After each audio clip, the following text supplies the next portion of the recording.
Oui, puis on m'a aussi dit, on ne peut pas retourner en arrière, on ne peut plus se passer de chauffage par écologie ou par économie ou pour montrer son mécontentement, baisser sa consommation, aller vers zéro déchet, la décroissance. On me dit non, on ne peut pas. C'est un petit peu le gars qui décide d'être musclé, puis il va dans une salle de sport et puis il voit un poids de 40 kg et il dit je ne peux pas parce que je me suis habitué à soulever 10 kg maximum chez moi, donc je ne pourrai jamais. Puis avec de l'entraînement, voilà, au bout de quelques semaines, il arrive à soulever 60 kg, donc bien plus que ce qu'il croyait. Donc voilà, vous baissez le chauffage, après vous l'arrêtez, après vous prenez des douches froides une fois tous les 3 jours, et après vous dormez la fenêtre ouverte, et après vous baissez... vous continuez à prendre des douches froides un peu plus, vous n'utilisez plus jamais le chauffage, et vous dormez la fenêtre et les contrevents ouverts, avec un bon petit courant d'air sur le visage. Voilà. Et on s'habitue à tout, le corps il est là pour ça.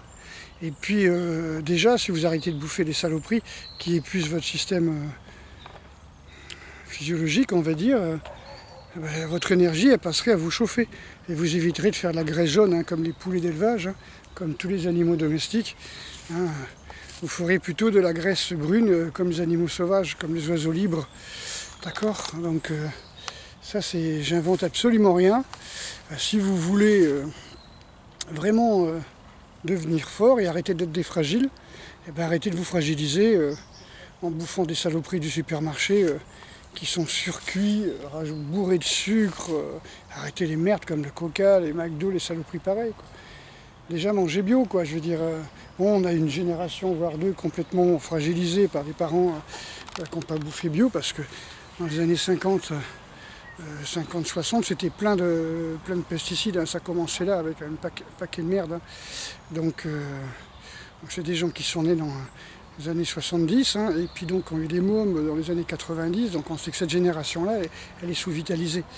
D'accord? Donc ceux qui marchent au Red Bull, qui se rasent le crâne, qui se tatouent, c'est la génération de ceux qui sont nés en 90. Voilà, ok, donc je vous souhaite une bonne journée et je vais continuer ma petite balade. Et là, franchement, j'aurais dû prendre le débardeur parce qu'après la douche froide, marcher, on crève, quoi. Vraiment, il fait vraiment trop chaud. Alors, je vous laisse encore contempler ces jolies feuilles de ginkgo dans la lumière, parce que j'ai vu qu'il n'y avait pas beaucoup de lumière et c'était pas terrible. Ces branches entières